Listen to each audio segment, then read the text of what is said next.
What's up, everybody? Brett Mix here, Macho Wrestling 101. Here for another King of the Ring review. We're reviewing King of the Ring 1999 review from June 27th, 1999 from the Greensboro Coliseum, sold out Greensboro Coliseum in Greensboro, North Carolina. So I didn't go back and watch the 1995 King of the Ring. Can you imagine me going back and watching the 1995 King of the Ring? Sorry, I can't even picture watching that. I didn't go back and watch the worst pay-per-view of all time in the King of the Ring 1995. I had my written review already done, so I didn't go back and watch that event. And it turned out to be a decent review. This is kind of sort of like that in this review. Hopefully this one's decent because the show, it wasn't. This is a bad King of the Ring pay-per-view. If you've ever seen it, you know exactly what I'm talking about. And if you want to watch it again, well then, chill for the review. My name is Brett Mix. I'm Macho Wrestling 101. Hit like and subscribe. I review wrestling videos every day, and I stick up to date with Raw and SmackDown as well. But we're going to get right into the King of the Ring 99 right now. This pay-per-view actually did an impressive buy rate. Of course it did. The ratings were sky high at the time. It did 430,000 views. That's amazing for a non-Big Four pay-per-view. This was included in the Big Five back then, King of the Ring was. And the first match of the night is round one match. We got Hardcore Holly going against X-Pac. Not much of a match here. X-Pac has a sore neck as a result of a house show from MSG the night before. What a schedule they had, eh? They had Saturday house show in the Garden, and then they had the King of the Ring pay-per-view the next night. Then they got Raw the next night after that. Then they have SmackDown the next night after that. Then they have weekly house shows. So they have to do it, and then they get 2 days off, and then they do it all over again. I think it's 10 days on, 3 off, I believe it was the schedule for wrestlers back then. 10 days on, 3 days off. Anyway, some decent in-ring action between Holly and X-Pac. This isn't much of a match. Holly takes his name literally and DQs himself early, smacking X-Pac with a chair. So he advances at 3:02, does X-Pac. I rate the match a star. Next up, we got Big Show versus Kane. Power moves and some decent moves by Kane, including an enziguri to Big Show. Both lay each other out with a double boot to the head. Kane hit a flying signature clothesline, but Big Show power pushed him off. Kane with rage choked out Show. Big Show hit a boot to referee Jimmy Cordeas accidentally, and then Kane hit a low blow. Hardcore Holly comes out with a chair, and Kane takes it away from him and smacks Holly down. Big Show battles back. Kane tries to wear Big Show down now with a chokehold of death. Kane standing in the ring with a chokehold. You don't see this too often. Kane with a chokehold for at least 2 minutes. He grabbed Big Show by the throat. Big Show's down on his knees, and Kane literally just holds the choke on the Big Show for 2.5 minutes. The crowd boo because they want action. The crowd, they even chanted boring. There wasn't a huge boring chant, but some people yelled it. He choked him out, and that was supposed to be the part of the ending, how he choked him out, because they wanted to make it real that the Big Show could actually lose a match if he gets choked out. He choked him out. The crowd booed. The action was decent before that, but Kane ended up hitting the Big Show with the chair and getting the 3 count behind the referee after he choked out the Big Show. So he choked him out, then pinned him. So Kane moved on, and I rate that match a star as well. The chokehold made it go down from at least 2 stars because it was a decent match for 2 big guys. There was enziguris, there was high-flying clotheslines, there was big boots to the face. It was a decent Big Show Kane match.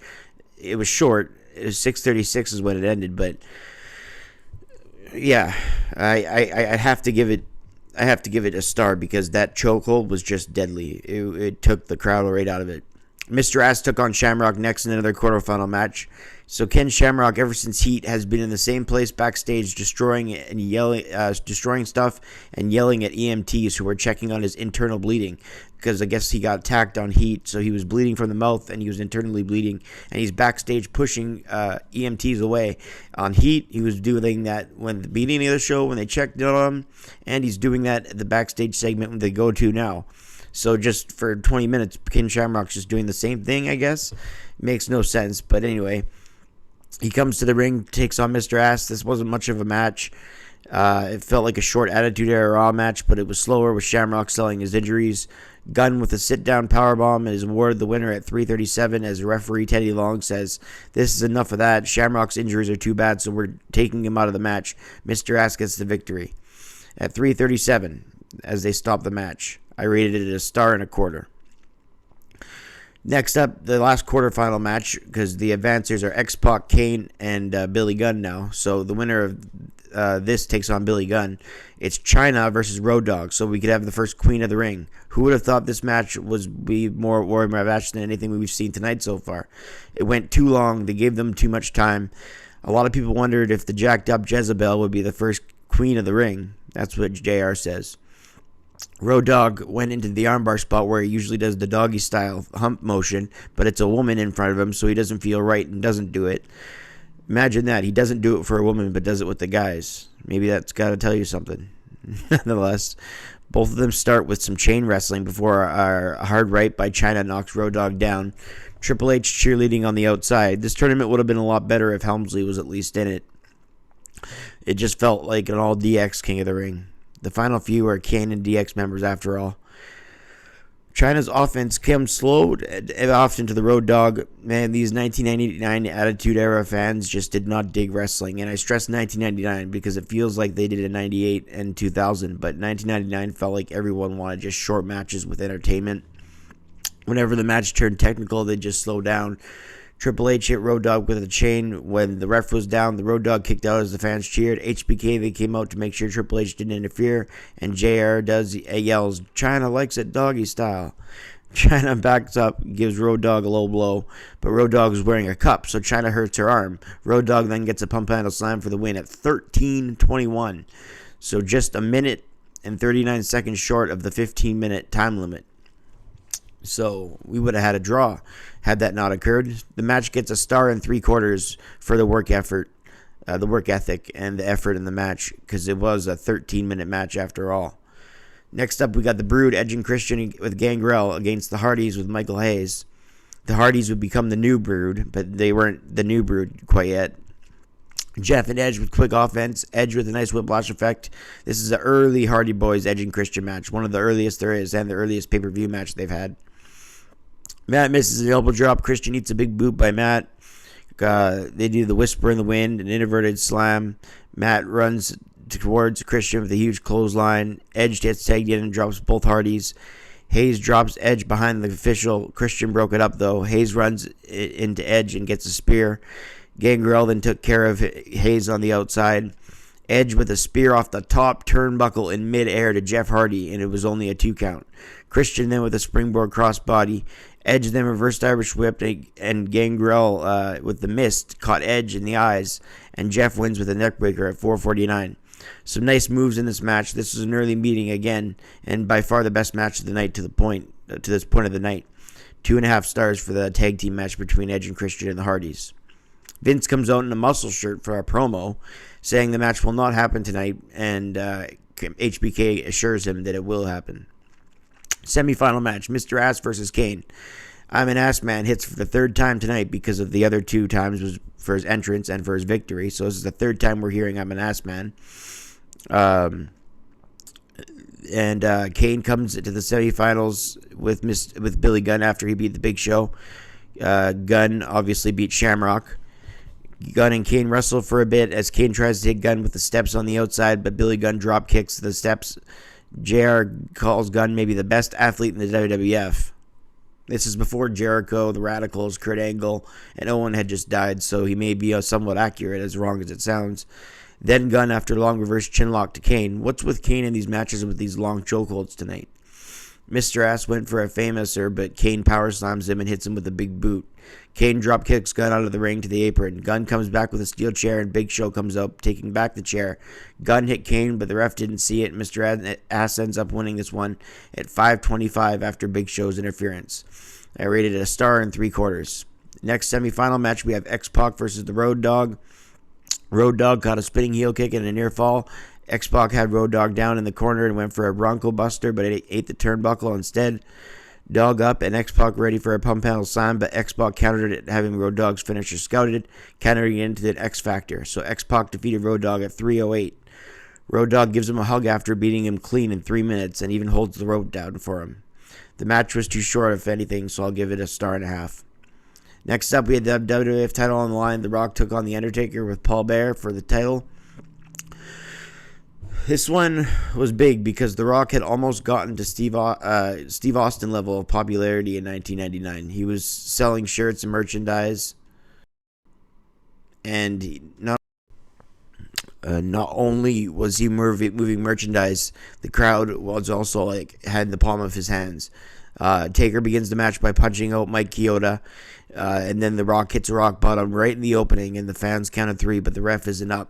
This is 30 seconds in, and Hebner comes down to count the 3, but Paul Bearer drug him out of the ring and knocked him out. Chioda got back up from his shot by Taker and didn't disqualify him for it. And continues. Instead, Taker hits a chokeslam, and The Rock kicked out even though Undertaker crossed the arms and rolled the eyes into the back of his head. And he's still kicked out. Fans chanting for The Rock loudly, hitting a clothesline on the dead man.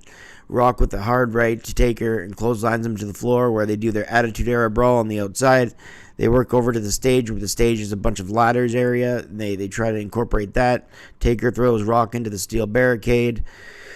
Rock tasting steel as they get back to ringside, and he throws him into the steps. Undertaker with a hard arm wringer, and then he went up to do old school, but The Rock hit Undertaker, and he landed groin first on the top rope. Ross recalls him doing it to Austin at WrestleMania 15 when he spits water into his face. They go into another portion of the crowd, and they brawl again out there. Undertaker back in the ring, torquing the neck of The Rock, but The Rock kept trying to come back with offense, and Undertaker kept countering it.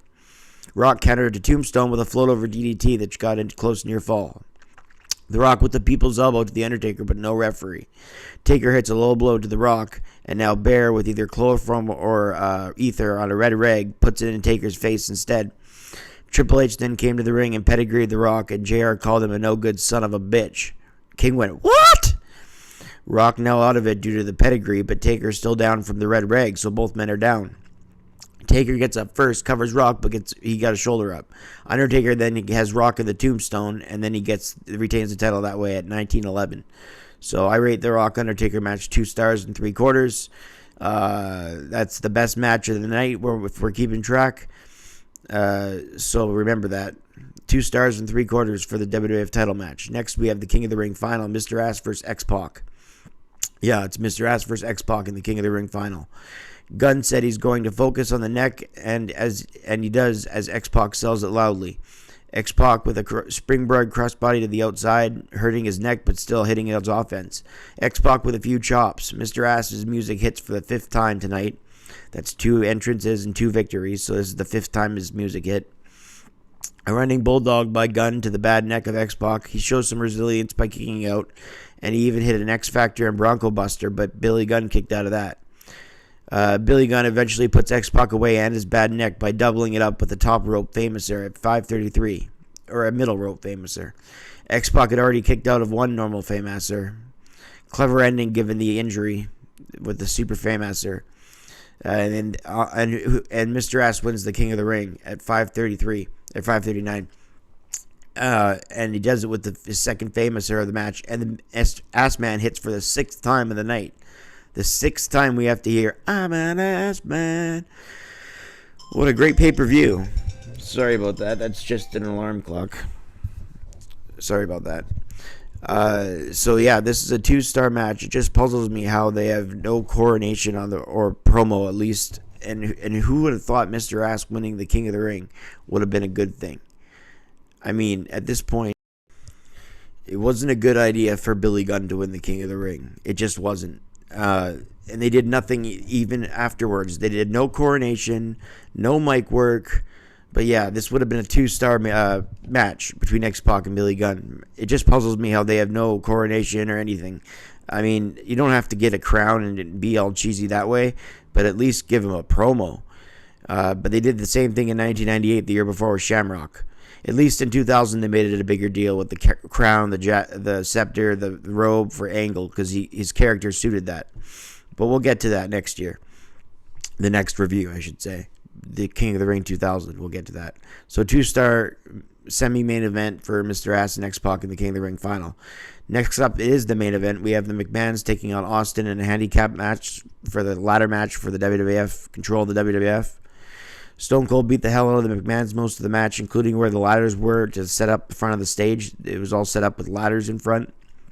McMahon got openings here and there, but Austin, with his Attitude Era brawling on the outside, beat the hell out of them in several different ways. Thesz pressed to Shane, the crowd in Greensboro loving Austin and everything he did. Let's face it, the fans didn't have much to cheer for all night, so when Austin was out, he had a rock star type appearance in the palm of his hands. Austin having his way with the McMahons, as says JR, as he found numerous ways to apply offense to both McMahons. Austin eventually used the ladder to do so. McMahon tried to carry Shane up on his shoulders, but Austin countered with more offense.